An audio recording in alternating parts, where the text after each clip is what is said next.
भाईजान, हमें भाईजान के ब्रीदिंग नॉर्मल हो रहल बा। भाईजान,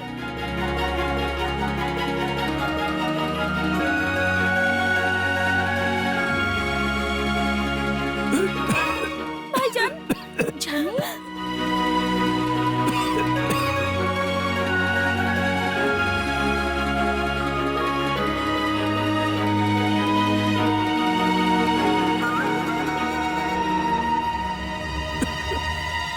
असद बेटा, तू ठीक तो बाड़ा ना? आज तक हमके इतना सीरियस एलर्जी कभी ना भाई। सबके पता बा कि हमके पीनट से एलर्जी, बता खाए में पीनट काहे रहल। जोया कितना स्वीट बाड़ी, वो खास आपके खातिर डिश बनेले बाड़ी।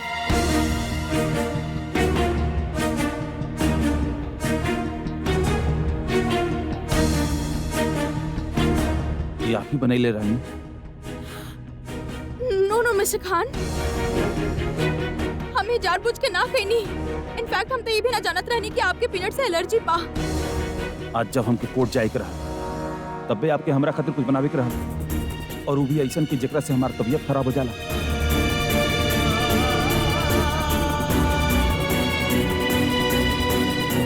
आप पहले भी हमके रोके की कोशिश कैले रहलू, और हम आपसे कहले रहनी कि ऐसा कबो मत करिया, लेकिन तब वो बस में मिस्टर खान, हमें सब कुछ जानबूझ के ना कहनी। तो फिर आप ये डिश चूज काहे कहनी?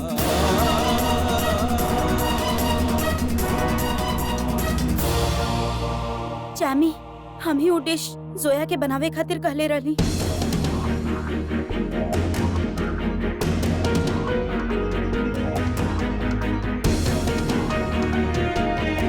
तनु, तोके पता बा हमके पीनट से एलर्जी बा।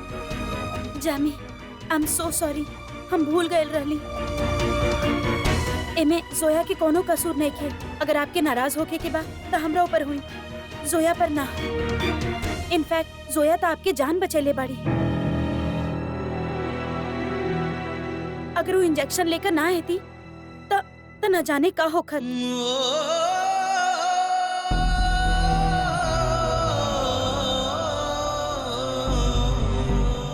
थैंक्स जोया, वरना हम अपने आप के कबो माफ ना कर पाती।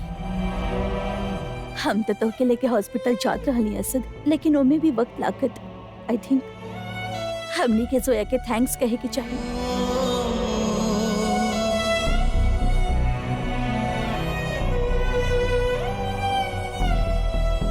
मिस फारूकी, हम आपसे जे कुछ कहली ओकरा खातिर I am sorry, and thanks to save my life.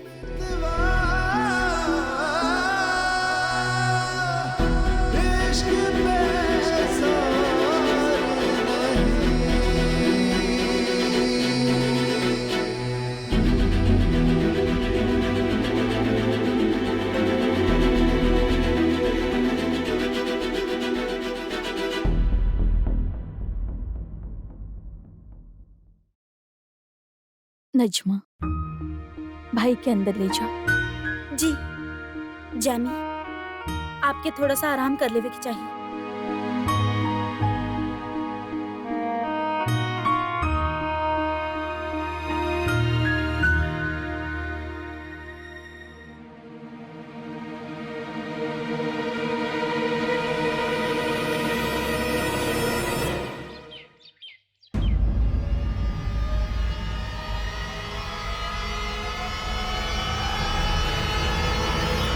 माली अभी तक काहे ना आइल। जदियो के गुड़िया मिल गई होगी तो वो जरूर संभाल के रख ले होगी। खुदा न खास्ता अगर वो फेंक दिले होगी तो, या अल्लाह।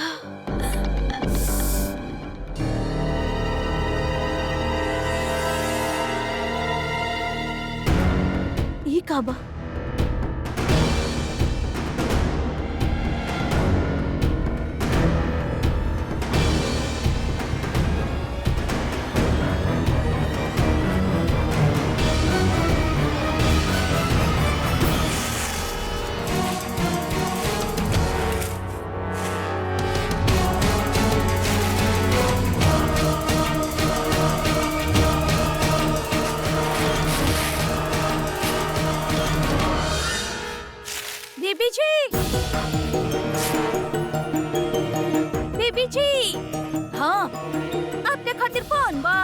के बा पता ना, आपके नाम लिहल बस।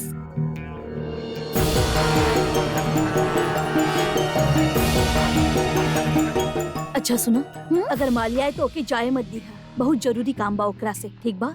माली वो तो ना आई, आपके ना पता, वो तो कल रात के ही अपन गाँव चल गई, कब आई का पता? अल्लाह।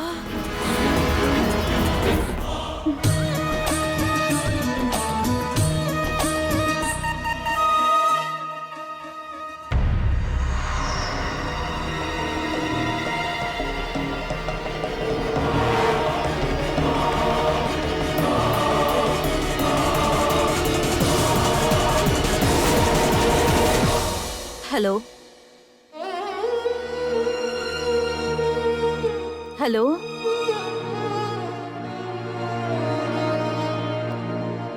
शिरीन। दिलशाद,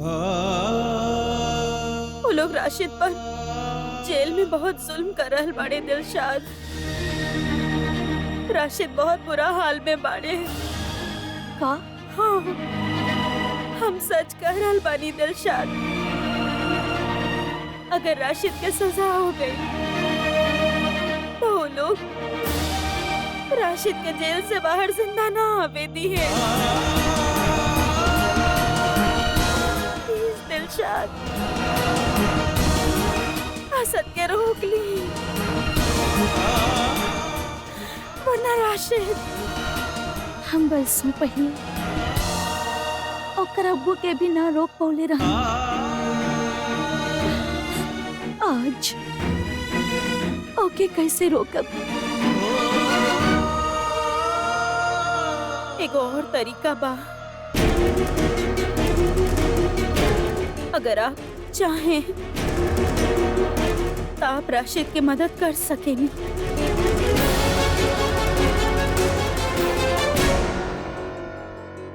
खाला, वो कहा ना खाला, हम कढ़ाई करल बिना ज्यादा देर तक ना रह सकेनी, तो ऐसे आपके कुशन कवर पर ही काम कैल शुरू कर देनी। आपके बुरा तो ना लग रहा ना खाला? ना ना, एमे बुरा लगे के का बात बा? का बहिल खाला? कुछ ना, हम जरा बाहर जात रहनी। नजमा और जोया कहाँ बाड़ी? उ लोग तो अभी बाहर गए बाड़े, कहत रहले कि मजार जा रहल बाड़े। शायद उ कोर्ट के सुनवाई बना, यही से हम ही जाए चाहत रहनी, पर कमबख्त की पैर। अच्छा हम चलत बनी, जल्द लौट आईब। खाला, हम साथ चली? ना ना, हम अकेला चल जाइब। खुदा हाफिज।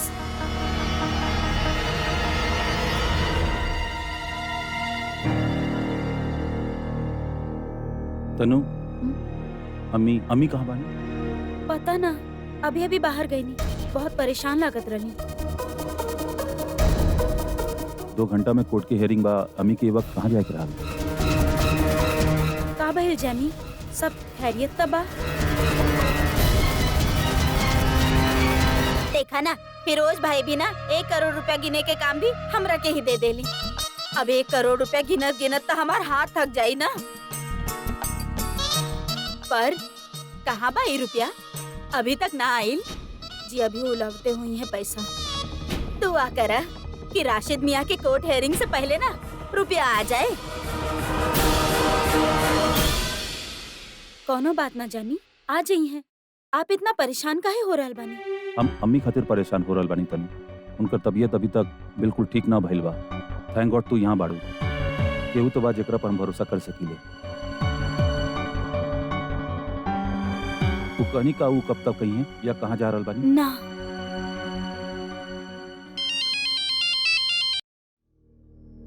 Hello hello mister Asad Khan, हम बैंक मैनेजर भाटिया बोल रहल बानी। जी बोलिए।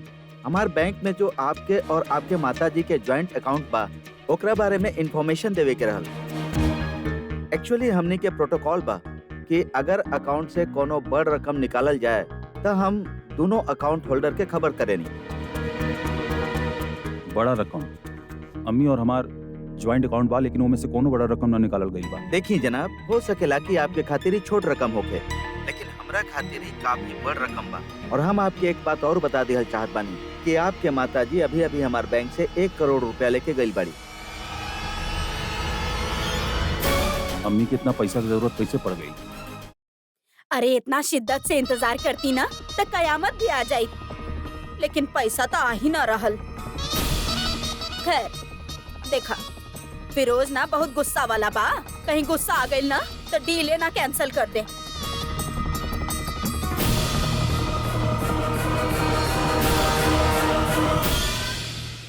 ली, रुपया आ गई।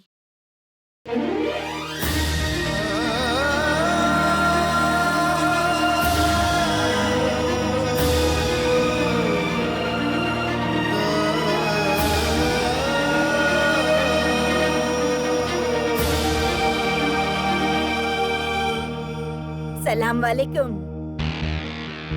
याद आइल हम हसीना? जानत बनी।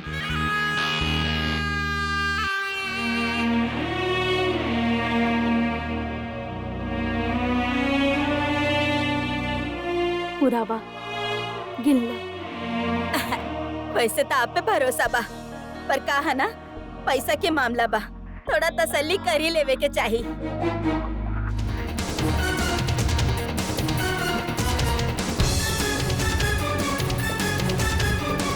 अम्मी फोन भी नहीं की उठावत। खाला गाड़ी लेके गई बाड़ी ना, तो आप ड्राइवर के फोन काहे ना मिलावता नहीं?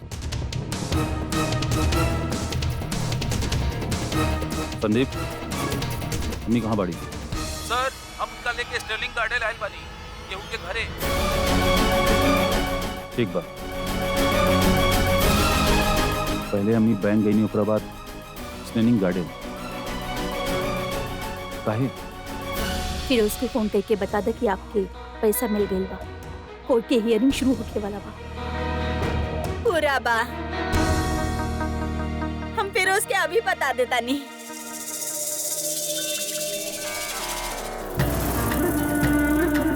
फिरोज, बस इतना बतावे के रहे कि पैसा ना मिला।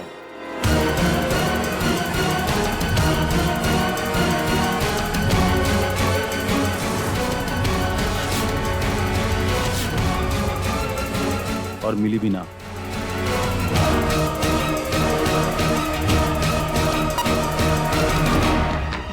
असद,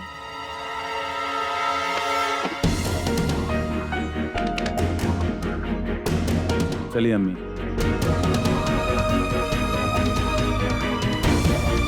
कोर्ट के हियरिंग शुरू होके वाला बा, हमके कोर्ट पहुंचे के बाद। चलिए।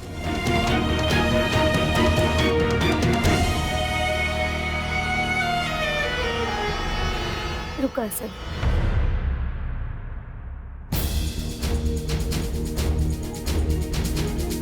ये पैसा पे हमार भी हक बा, अम्मी हर चीज पर आपके हक सबसे पहले बा। तो हम अपन हिस्सा के पैसा के कुछ भी कर सकी। ठीक बा अम्मी, आप जे करल चाहतनी करी। और आप याद रखिए, अगर आप फिरोज के ही रुपया देहब तो हम ओकरे खिलाफ भी गवाही देहब।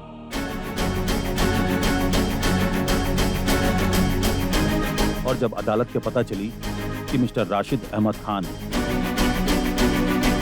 रिश्वत दे के बाहर निकल बाड़े, तो उनके अगेंस्ट केस और भी स्ट्रांग हो जाएगी।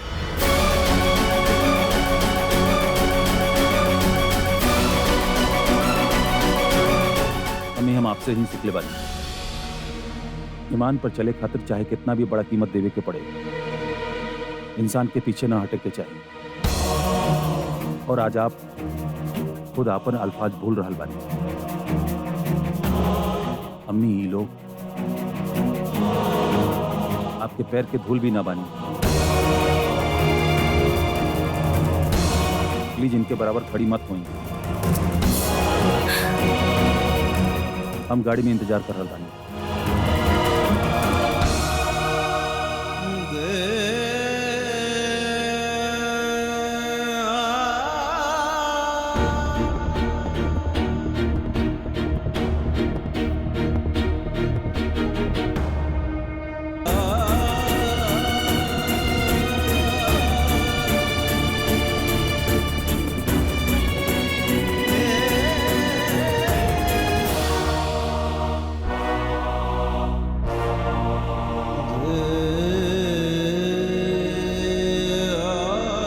अब राशिद के केहू न बचा पाई।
गुड़िया के कहीं अता पता न बा, वो खो चुकल बा। हमें के अभी भी उम्मीद बा कि गुड़िया मिल जाई।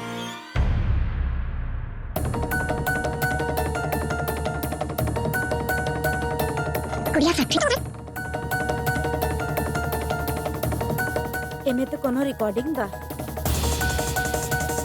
यानी वही गुड़िया बा जौन खाला ढूंढ रहल बानी।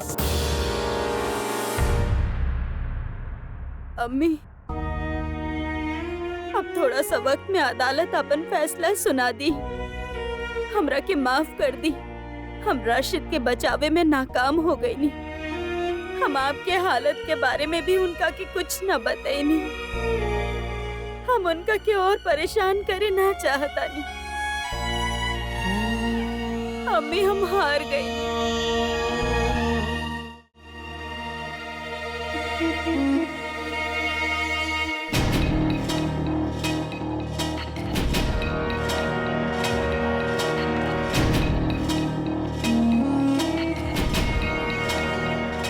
हौसला रखो शिरीन, और तू अकेले कर भी का सकत रहलू। पर हम अकेले पड़ काहे गई नी भाभी। भाईजान हमार साथ काहे ना देले। जब वक्त पड़े पर हमार भाईजान हमार साथ ना देले, त आयान अपन सौतेला भाई से कोनो उम्मीद कैसे रख सकेला। ऐसन बात ना बा शिरीन, तो हर भाईजान तोहरा से बहुत मोहब्बत करेले, लेकिन तोहरे से ज्यादा उनकरा के अपन ईमान अजीज बा। और अब्बू के तो तू जानत ही बाड़ू ने। अब्बू के मोहब्बत और उसूलों में से हम हमेशा अब्बू के मोहब्बत के चुनी। और यकीन जाना, ये बार भी हम राशिद मियां की जिंदगी बचावे खातिर हम कोनो भी कीमत देवे खातिर तैयार रहनी। छोट से शर्त बा हमार, तो होके हुमीरा से निकाह करे के पड़ी। पर अफसोस कि वो और कमजोर पड़ गई। और वैसे भी हम औरत जात अकेली का करी। एक काम तो बेटा के ही होवेला ना।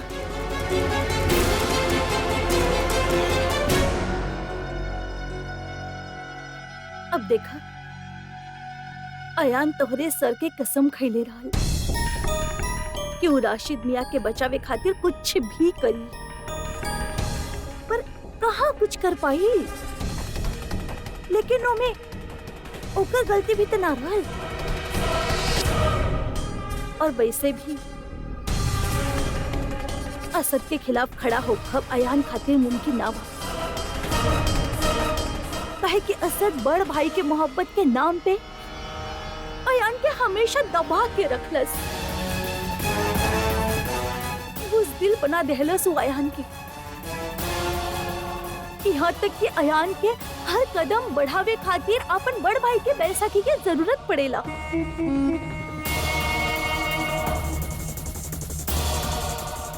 लेकिन अयान अपन अब्बू और अपन सौतेला भाई में से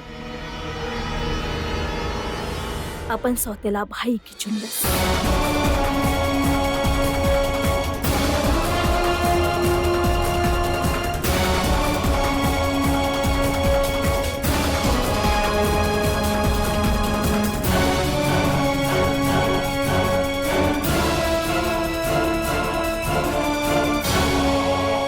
जिंदगी में जे कुछ भी करे के बा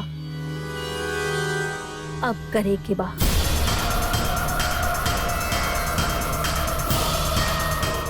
जे इंसान पशुपेश में पड़ेला और वक्त बर्बाद करेला ना श्री,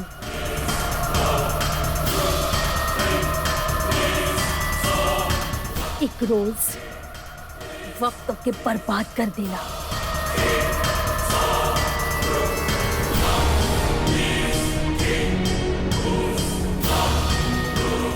अभी भी वक्त बा, सोच लो।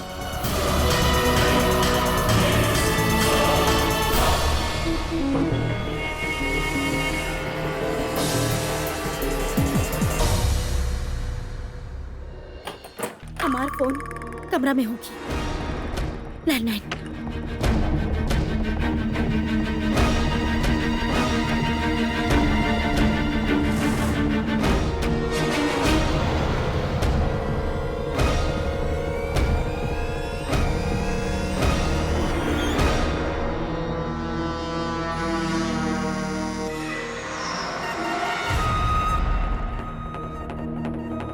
कहाँ लेके जा रहल बाड़ू एकरा के? अब हम तो इधर ही रखत रहनी। जा अपन काम करा। जोया और नजमा बाहर गए रहली। जोया के फोन करता नहीं। अल्लाह मियाँ, व्हाट्स रॉन्ग विद योर ऑटो? ये ऑटो के अभी खराब होवे के रहे। अभी रास्ता में दूसरा कौन ऑटो मिलेला अभी ना। हेलो हेलो जोया। जोया असद कहाँ बा? वो हमार फोन ना उठा रहल बा। हे Tanvi, I am not getting you. का कर रहल बाड़ू? हेलो हेलो हेलो जोया। हाँ, का बोलत बाड़ू? हेलो जोया। जोया हमरा के वो गुड़िया मिल गइल बा। हेलो जोया। जोया एकरा से पहले कि बहुत देर हो जाए हमरा के वो गुड़िया असद तक पहुंचावे के बा। से लिसन तन्वी, तो उहे रुकिया घर पे। हाँ, हमनी अभी आवत बानी, अभी निकल रहल बानी, ठीक बा? का भइल? हमनी के जल्दी घर पहुंचे के होगी। लेकिन कैसे रिक्शा मिलना रहल? मिल गया।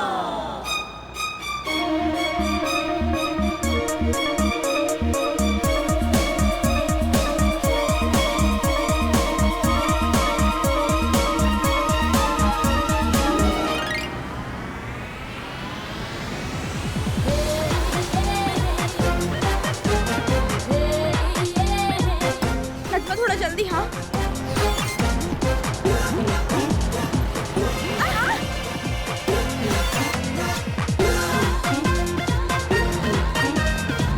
जल्दी चलावा ना। जोया आप ही चला ली ना। आपके चलावे के बात। अल्लाह मियाँ, लाइसेंस भी नहीं के हमरा पास। और दूसर के हम तो के नेविगेट करत बानी ना। हमनी के मिस्टर खान के गाड़ी से पहले वहाँ पहुँचे के बा। अरे अरे ध्यान से। अरे का करल बाड़ा? अरे पागल। जोया। हाँ सुनो ना। हाँ। हमरा के ना बहुत डर लग रहल बा। ये स्कूटी के ऑनर अरेस्ट ना करवा दी ना हमने के। डोंट वरी, हमनी वहाँ पे स्लिप रखले बानी ना कि हमनी ओकर स्कूटी उहे जगह पे खड़ी कर दे विद फुल फ्यूल। तो काहे खातिर पकड़ी? Don't worry.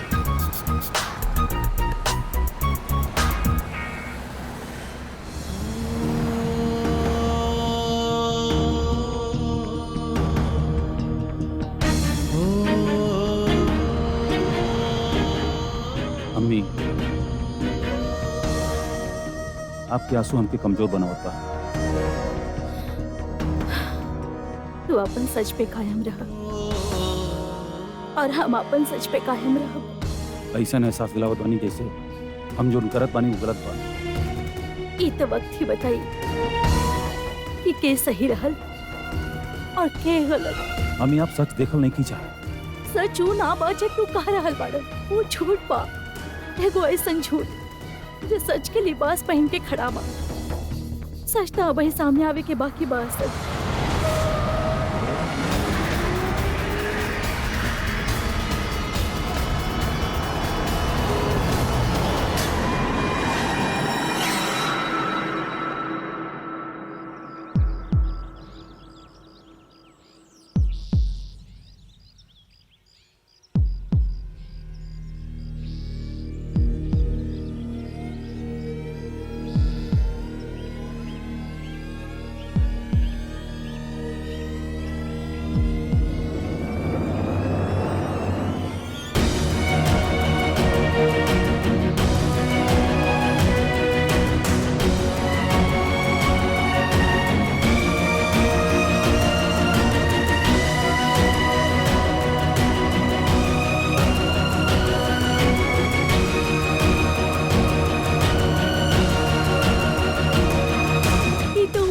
बा।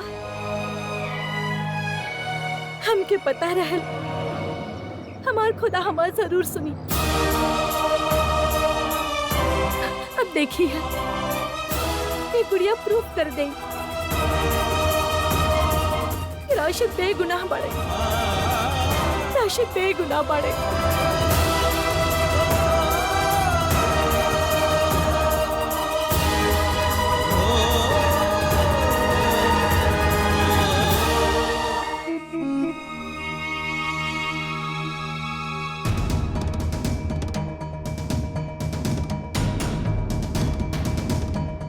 अब हम बोलब त बोलब की बोले ली, पर का करी? बोले के त हमके पड़ी ही ना। सिर्फ आधा घंटा बचल बा आयान।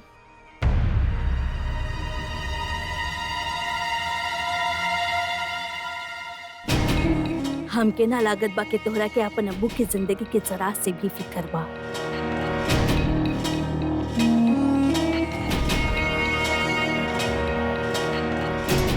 लोग बेटा खातिर दुआ करेले, काहे कि बेटा माँ बाप के बुढ़ापे के सहारा होखेला। और अल्लाह कसम बेटा यदि तोहरे जैसन होखेला त हम तक कहब की शुक्र बा की हमार कोनो बेटा ना बा।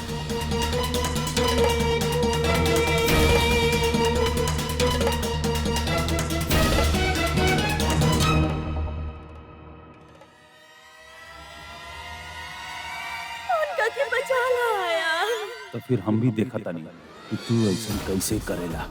अयान तोहरे सर के कसम खइले, पर कहाँ कुछ कर पाई? उनका के बचा ला अयान। अयान तोहरे सर के कसम खइले, पर कहाँ कुछ कर पाई? उनका के बचा ला अयान। वो भी हम कोशिश कैले बानी।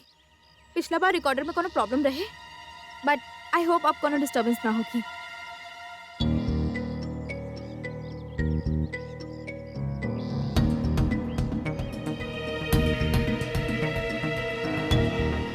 गुड़िया फैक्ट्री के राज तू कैसे छिपा के रख सकेला राशिद मियां? आप चाहत बड़े कि हम अपन इतना बड़ गुनाह छिपा ले? ये आप कहा करते नहीं? एगो मासूम इंसान की जान ले लेनी आप राशिद मियां।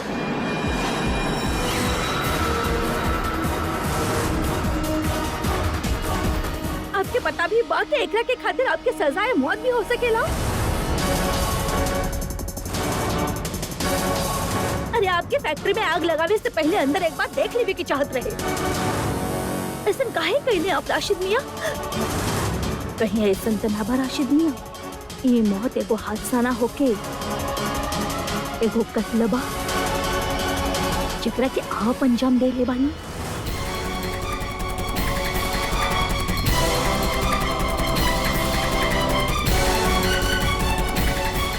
अब भी आप ये कबू कि बेगुनाह बाड़े। असद ये वो रिकॉर्डिंग बाही ना जौन हम सुनने रहनी ना, हमें दो आवाज रहे और बात कुछ और होखत रहे। तुझे रह के प्ले करके देखा, आगे कुछ और होगी असद। एकरे आगे कुछ ना बा अम्मी।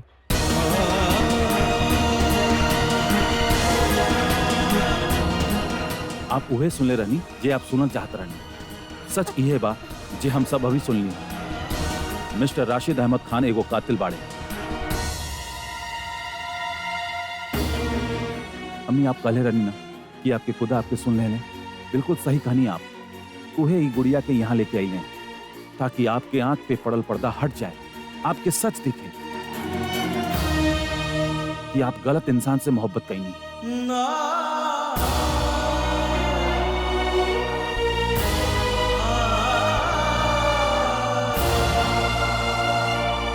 एक गलत इंसान पे भरोसा करेंगी। वो इंसान आपके मोहब्बत, आपके रहम के हकदार ना बा, सिर्फ इस सजा के हकदार बा जौन आज उनके मिल के रही।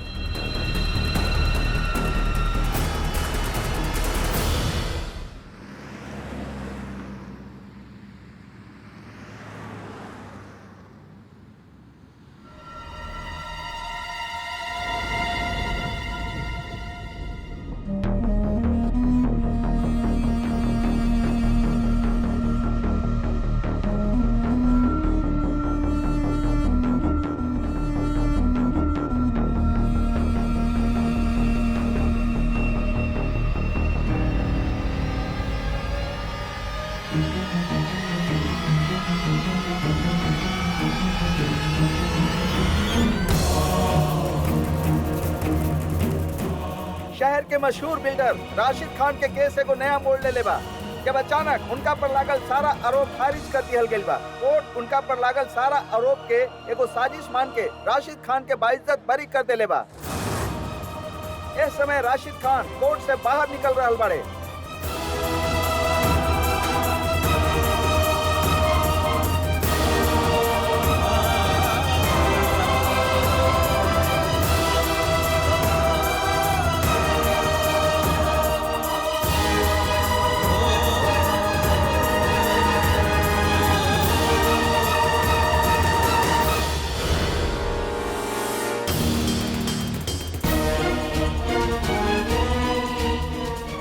होते हुए ये कैसे हो गई?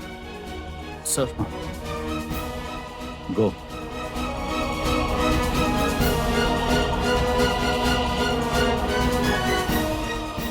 राशिद अहमद खान के सजा दिला के ही रहा।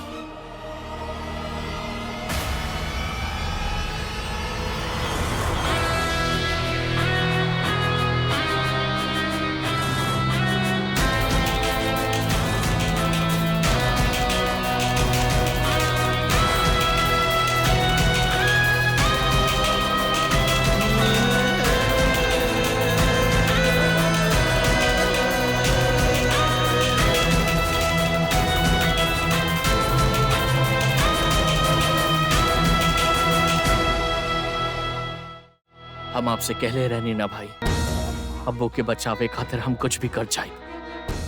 हम अब्बू के बचा लेनी। आप वही कहनी जे एगो सौतेला करेला और हम जे एगो सगा के करे के चाहिए।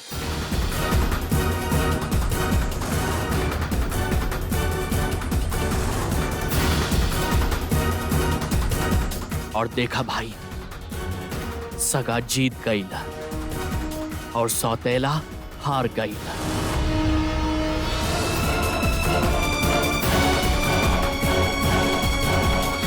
अब्बू के खिलाफ सारे इल्जाम बेबुनियाद साबित भइल और अब वो आजाद बाड़े भाई।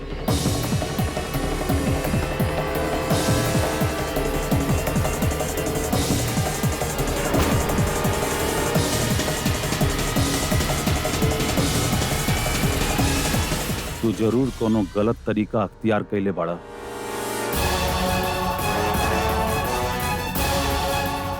छोट सी शर्त बा कि तोहके हुमेरा से निकाह करे के होगी। हमके आपके शर्त मंजूर बा। हम हुमेरा से निकाह करे के तैयार बानी।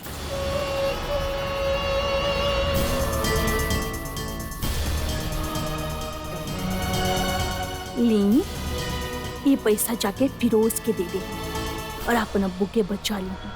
लेकिन एक बात याद रहे, ये बात सिर्फ हम दोनों के बीच होके के चाहिए। का फर्क पड़ेला भाई?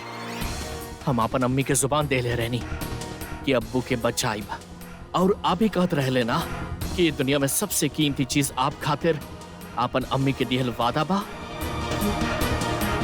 हमरे खातिर भी अब आपके जे भी करे के बा कर सकेला। मगर ई बात याद रखिया कि अब आपके और अब्बू के बीच हम खड़ा बानी। अयान राशिद खान।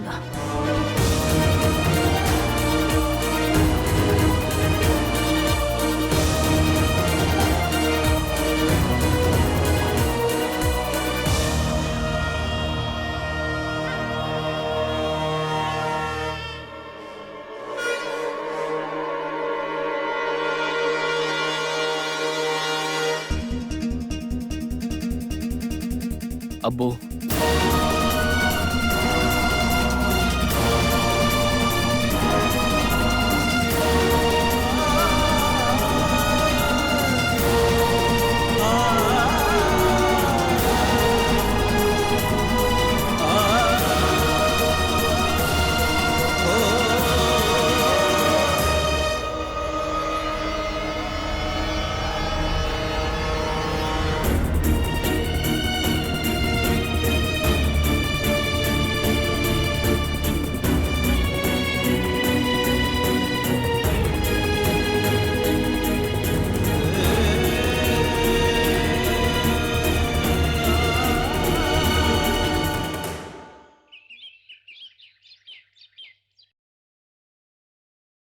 तनवीर के पैर में बहुत दर्द हो रहल बा, तो उ सो रहल बाड़ी, हम उनका क्यों उठेनी ना। असद हमार बात सुनो, असद हमार बात सुनो, जे भाई लोग के भूल काहे ना जाते। असद सुना ना।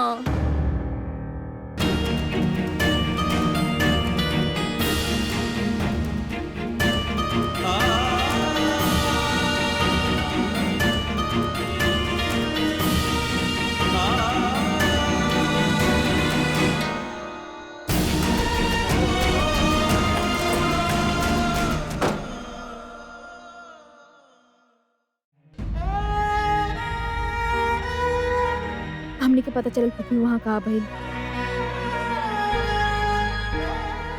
मिस्टर खान भी बहुत गुस्सा में बाड़े। पता ना खुदा हमने जिंदगी में सब कुछ आधा काहे लिखले बानी। आधा गम, आधी खुशी, आधी जीत, आधी हार। हमके समझ में ना रहल बा हम अपन शोहर के जीत के खुशी मनाई या अपन बेटा के हार के गम। हम सबके कैसे समझाई कि राशिद बेकसूर बाड़े और उनके बेगुनाही के सबूत बा वो गुड़िया के रिकॉर्डिंग। हम चली। हाँ अब यू सेड पप्पी कि आपकी रिकॉर्डिंग कुछ अलग लागत रहे, मतलब? हम समझा ना पाई कि का अलग बा। जे आवाज आज हमने गुड़िया में सुनी, अगर वो असली बा तो वो का रहल जौन हम सुन ले रानी। गुड़िया फैक्ट्री के इराज केहू के पता ना चली, केहू के पता ना चली कि वो औरत के कत्ल हम कर ले बानी। और राशिद, बेचारा राशिद मुद्दा ये सोची कि वो एगो शख्स के जना के मार डलस। ओके का पता कि वो तो ओकरे आग लगावे से पहले ही मार देहल गई। वो औरत के पहचान केहू के पता ना चली।